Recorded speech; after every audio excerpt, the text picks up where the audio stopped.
Delhi police के सूत्रों के हवाले से बड़ी खबर आ रही है, जहां पर पूछताछ में सहयोग नहीं कर रहा चैतन्यानंद। बड़ी खबर, पूछताछ में सहयोग नहीं कर रहा है चैतन्यानंद। करीब 2 घंटे तक पुलिस ने उससे पूछताछ की और चैतन्यानंद ने आरोपों को निराधार बताया। वो अपने आप को कह रहा कि मेरी कोई गलती नहीं है। चैतन्यानंद को कोर्ट ने 5 दिन के पुलिस रिमांड पर भेजा है।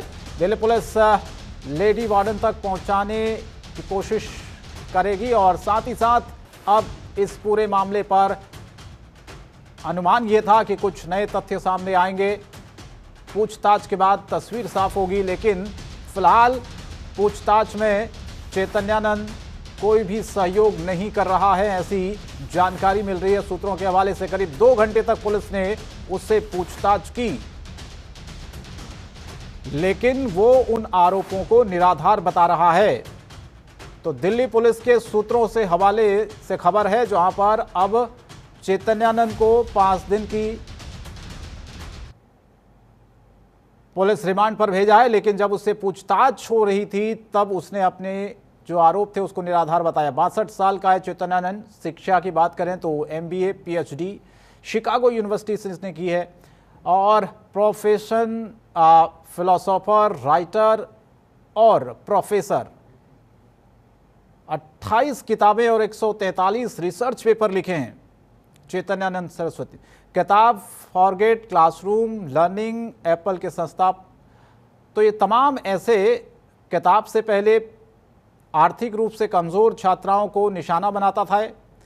जिस तरह से इस पर कई सारे आरोप लगे हैं चैतन्यानंद पर, आर्थिक मजबूरियों की वजह से छात्राएं दरअसल अपनी आवाज़ नहीं उठा पाती थी। संस्था कर्नाटक के श्रृंगेरी शंकराचार्य पीठ से जुड़ी है, ऐसी भी जानकारी मिल रही है। और साथ ही साथ पीठ ने चैतन्यानंद से फिलहाल दूरी बना ली है, क्योंकि इस तरह से ये कारनामे सामने आए चैतन्यानंद के।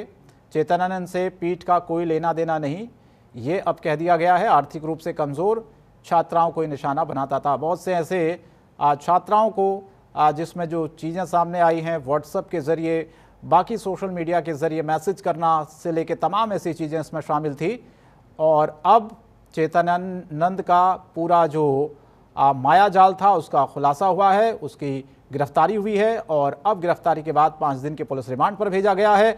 लेकिन फिलहाल जो सूत्रों के हवाले से हमें खबर मिल रही है वो ये कि वो पूछताछ में सहयोग नहीं कर रहा है और 2 घंटे तक उससे पूछताछ हुई। वो अपने ऊपर जो आरोप लगे हैं उनको निराधार बता रहा है।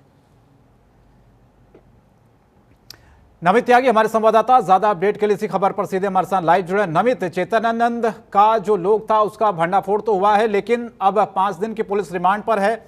ऐसी जानकारी मिल रही है कि वो सहयोग नहीं कर रहा है। अभी तक पूछताछ में क्या कुछ चीजें सामने निकल कर आई हैं? जो आरोप लगे हैं, गंभीर आरोप लगे हैं, उस पर वो क्या कह रहा है?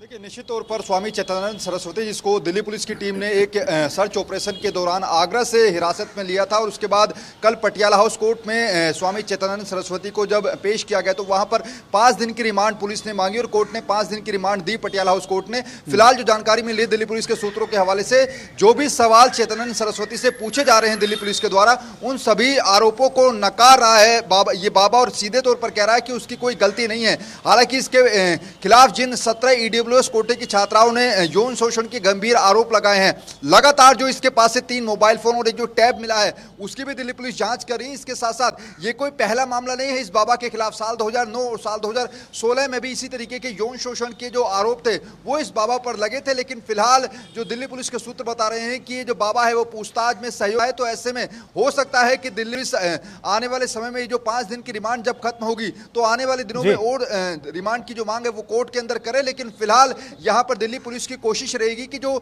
संस्थान के अंदर एक लेडी गैंग ये बाबा चलाता था, यानी कि जो 3 महिला वार्डन इसके साथ थी, जिनके जरिए गरीब तबके की जो छात्राएं थी उनके ऊपर दबाव डलवाता था अपनी बातों को मनवाने के लिए, उन तक भी दिल्ली पुलिस फिलहाल पहुंचने की कोशिश कर रही है। ठीक है नमित, आप बने रहेगा हमारे साथ, आगे भी आपसे कुछ और खबरों पर हम अपडेट लेंगे।